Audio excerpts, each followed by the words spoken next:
So, have you ever been a book girl, but you just never read? You have a bookcase filled with beautiful books, and you've only read like a quarter of them? Well, that's me. For the past year, I have pretty much given up on reading, and all the books that I do end up reading, I read online or are random books I randomly buy in bulk and then end up reading the whole series, and then I don't read for like 5 years. And that is a trend that I'm not really happy with myself with. And you might be wondering, Linda, you're a writer, why aren't you reading? Very logical question. I don't like reading that much right now. Every time I read now, it's to edit my book or to analyze someone else's book. Let's give an example. I'm in a writer's group where every week I need to go and read the chapter that they give me, and I need to tell them the things I did well and the things I did not do well with, so that I can do grammar, I can do the plot-wise, characters, exposition, whatever, my book in their books. And because of this, I kind of don't read, because now when I read a book, I'm doing that to that book, even though I've known it's gone through editing before and I know it has been edited. I still don't like reading because the whole time I'm thinking that kind of is a long sentence. I would rather have the period here than there. I nitpick the whole book and I don't sit down and enjoy it. But this year, I have decided to turn a new leaf. As it goes, it is New Year's, and I see a lot of people who read books and are YouTubers put their books that they're going to be reading for the next year, and they make a whole video out of it. So what am I doing? Making a whole video out of it so you guys can hold me to it in the next coming year if I did it or not. Because, you know, peer pressure is the best way to get you to do something. So I have a pile of books that I have to read by the end of this year. 12 to be exact. Now I'm going to go in order of which one I'm going to be reading and a synopsis of that book, pretty much explaining the back of it and why I want to read it. And I hope you guys enjoy this. And honestly, if you guys want to read some of these too with me and let me know what you thought about it as you read it too in that month, let me know, because I'm hopefully going to make a video out of the books that I read this year. Hopefully. It's a hope. It's a real big hope. By the way, before we go more into this video and I go over all the books I'm reading, my name is Mona Michelle. I'm a writer who likes to talk about stories and also likes to show my journey with my writing. Yeah, this is more awkward than it usually is. Like, comment, subscribe if you like this video. Anyway, let's go. Okay, I set them all out in order so I don't forget the order that I'm going to be reading all these. First one on the list that we're reading in January, or at least I'm reading in January, I say we because my husband's also going to be reading all these books with me, is Fahrenheit 451. Now, I know most people, when they think about this book, they think of their high school teachers making them read it all and being super mad because they have to read this book and they think it's boring. For me, when I was made to read books, when I was in high school and all my career in school, I loved it because I literally had to be made to read and I liked reading. But I want to do a video about this book, and so I kind of am like, excuse, let's read it. This book is pretty much about a world, it's in the future, where everyone doesn't pay attention to anything and they burn books because they don't give a shit about books anymore. And I'm really excited to read this again because, for one, it was recently banned from somewhere. I have to do more research into it, but it was banned from somewhere, which is super stupid because it's literally the whole book. The whole point of this book is against that. So I'm gonna read this and I'm gonna make a video of it, and I'm really excited because this is probably one of my favorite books ever. Ever.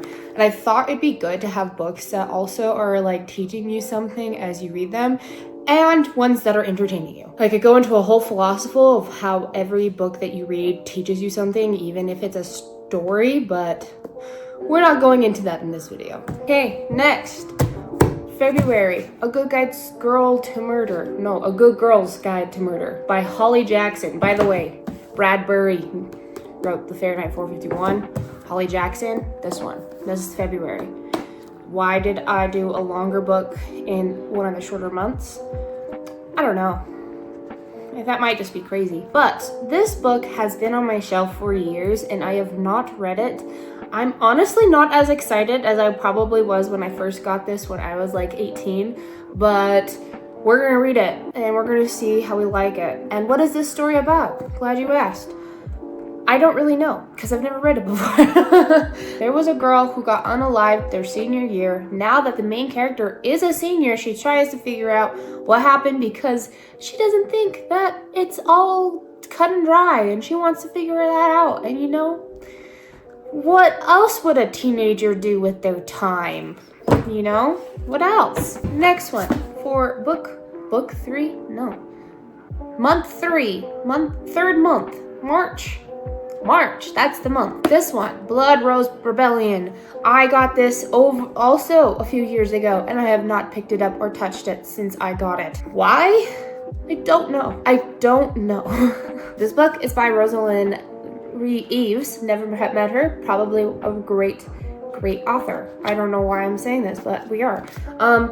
It is about a girl that lives in a world where magic is really, really important and people with magic are more on the hierarchy, and she's born into the family that's meant to have a lot of it and she does not, and so it causes issues. So we're gonna see how this one goes and hopefully it's good. I'll be really sad if it's not, if I'm completely honest with you. I'm pretty sure it was in the YA section, so I'm excited, kind of. I'm in a weird mood where I'm kind of cynical of things, but it's okay. Now, remember when I said that we need to be reading things that are also good for your brain? Well, we're gonna be reading Beowulf. I don't know why. I just decided. I was looking at my shelves and I thought I really didn't read Beowulf. When I was in high school, I did a lot, and I mean a lot of college classes. And one of them was a literature class because when I did that class, it gave credit to college and to my high school. So I did this class, and no, actually, it was not a literature class. Scratch that. This was a mythology class. Yeah, it was like an elective, but counted towards something. I don't know. Beowulf. Critically acclaimed, apparently. It is very, very old. It's a Norse mythology, Scandinavian mythology book. It's back all the way then. I don't know. I'm tired, guys. I'm tired. Anyway, it's translated by Seamus Heaney, and it is a bilingual version, so in it, I think it has... I don't know what the crap this language is. I think Latin. Anyway, it has both English and Latin in here.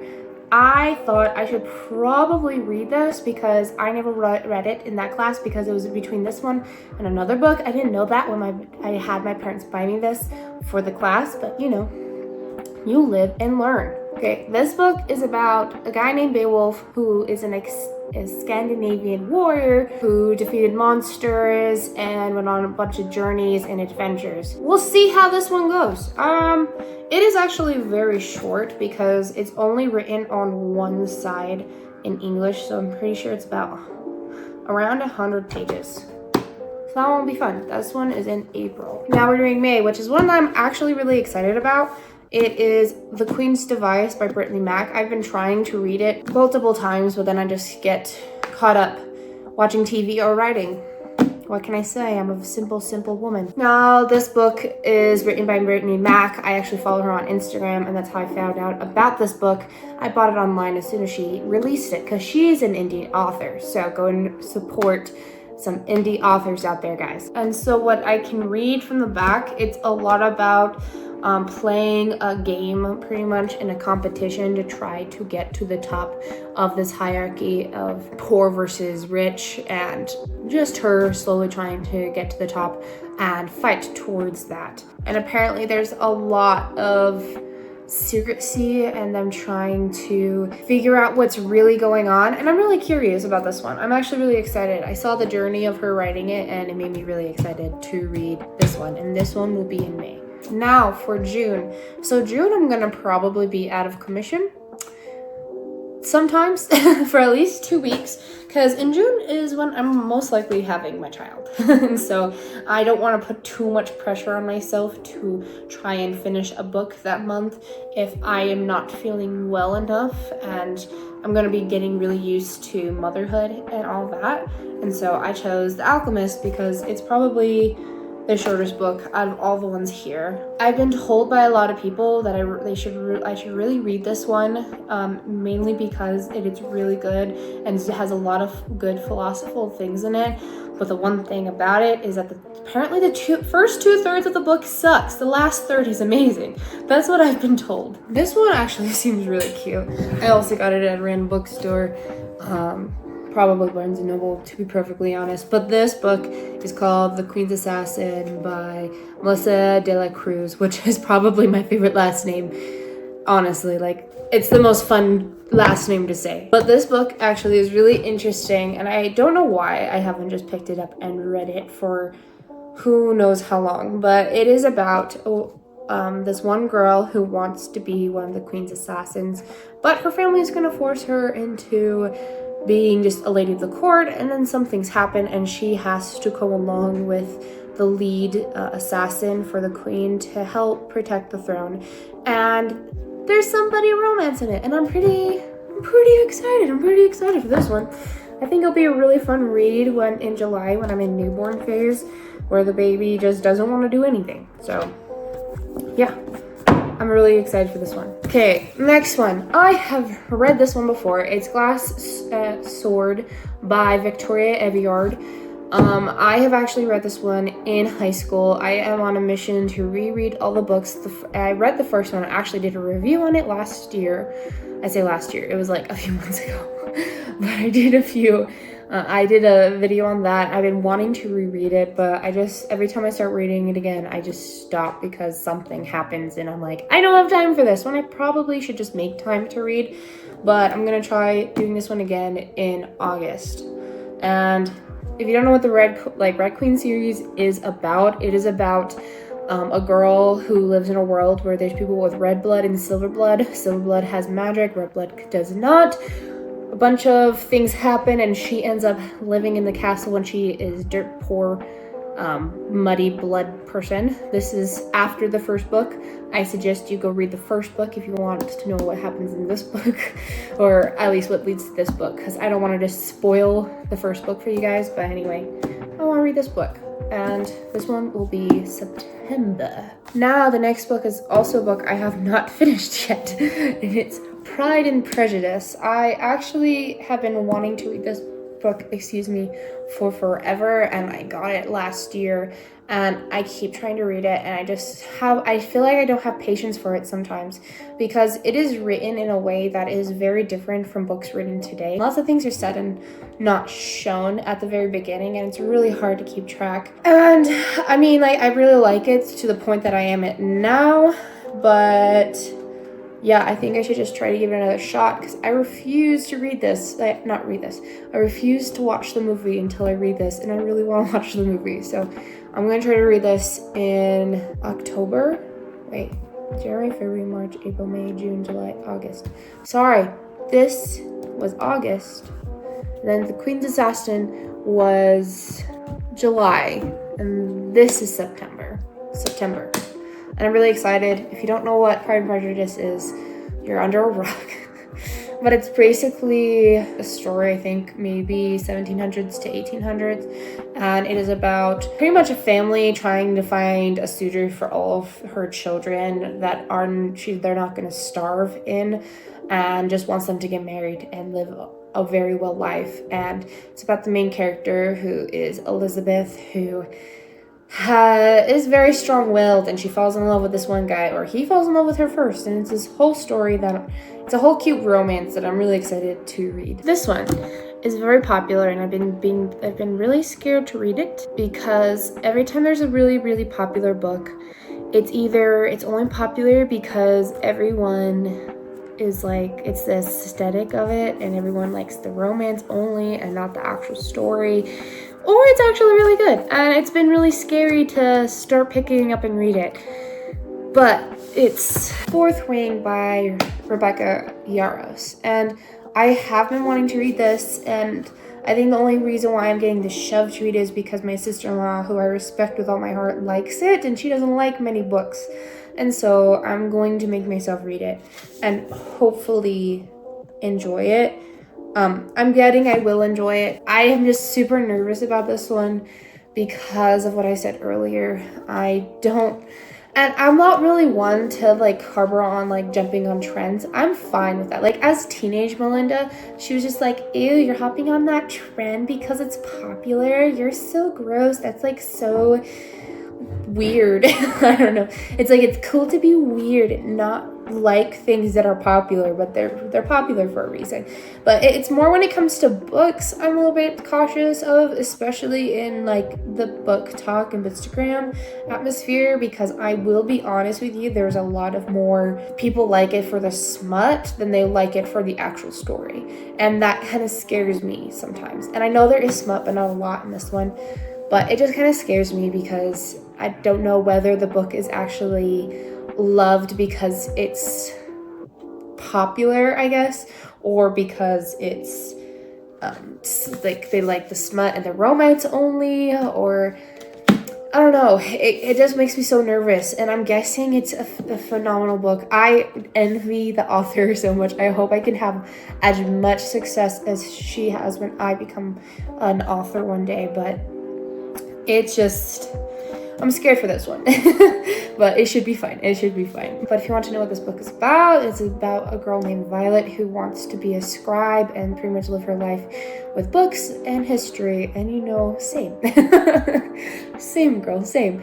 But her mother wants her to go and be a dragon rider and go into be one of the cadets to try to figure that out. But because she's so small and brittle and fragile, that she's afraid that she will die. And you know, that's reasonable. So I'm really curious how this one goes.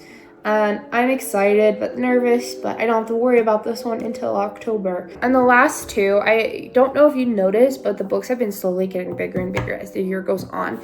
Because I'm like, I'm going to start off kind of simple at the beginning, and then I'm going to get bigger and bigger as it goes on. And so the next two books for the last 2 months are kind of scary, but I'm excited. And one of them is a book that my husband's been trying to get me to read for years, but I just keep not doing it because of how big it is. So let's start with November, which is Mistborn by Brandon Sanderson. And I'm kind of ashamed of this fact, but I have never read a Brandon Sanderson book. And I know as a fantasy writer, and I love fantasy so much, that is crazy. I even know his like rules to fantasy and how to write a fantasy world, but I just have an issue with how big these are. And like this one is 600 pages. You know, I'm excited for it. I'm kind of excited for it, but I just have never really wanted to read them because of how long they are. But I have been told that they are amazing books, that are the fantasy is just so well thought out, and I think that if I read these books, it's gonna really help me with my books, especially like if everything works out and I publish this book before my book, not this book, my book, before my baby comes, or at least get it to publishers, then in the fall, around the time I'm going to be reading this book, I will be writing my second book that's a part of my first book. This book is about a land where a man failed to fight the darkness to stop it from taking over the land, and sadly the land is just ash and terrible darkness, and it's just very ruined. But there's a hope in people's hearts that there will be change in the future, and an unlikely heroine and some other people, I can't remember when I was reading the back, help save the world. I'm guessing it doesn't say save the world, but like it says who must learn to master Almachi, the power of Mistborn, which I'm guessing will help save the world. December is going to be my least favorite month. Let's just say that. Because the book I'm going to be tackling is The Way of Kings. The Way of Kings by Brandon Sanderson. I'm probably going to be fine with it. It just freaks me out because of how big it is. But my husband loves this book and has been wanting me to read it for years. And I actually feel bad because I have not read it. But my husband says the fantasy in this is amazing. The battles in this is fantastic. And he's really excited for me to read this, actually. And I would do a synopsis, but I'm just gonna say it's about magic in a fantasy world. But yeah, those are all the books I'm reading this coming year. If you guys want to follow along, you're crazy, but that would be great. It'd mean that we'd bond over something. But I'm pretty excited, and I'm hopefully going to get it all done this coming year. And this coming next year, on the same day of New Year's, we're going to see if I succeeded. Anyway, I hope you guys have a great New Year's Day, and it was a great holiday for you guys. I hope you guys also read books this year, because books actually really do help with like your mental state. And fundamentally, one of the biggest reasons actually why I'm going to be reading is because for child development, it's really good to read to them out loud. Even if it's not a picture book, it can be an actual chapter book that you're reading out loud to your child, and it can help their brains develop much faster. And because babies, since they're born, they're sponges. Children are sponges. And so I'm really excited to tackle this and read to my child when they're here and get my habit back of reading as often, because I used to read a lot when I was a teenager. I'd get things from the library all the time. I'd read about 2 to 3 books a month, plus the books I had for school. And ever since I became an adult, it's become much harder. I think the last time I really got into reading for a long period of time was the Lunar Chronicle series when I was 19 to 20. I read all of these within a month. And so that's why I think I can do this challenge. It's just going to be a little bit difficult, but I think it'll be fine. But anyways, hope you guys have a great day and great week, and I'll see you all in the next video. Read more and have a great holiday. I hope you had the best holidays this holiday season.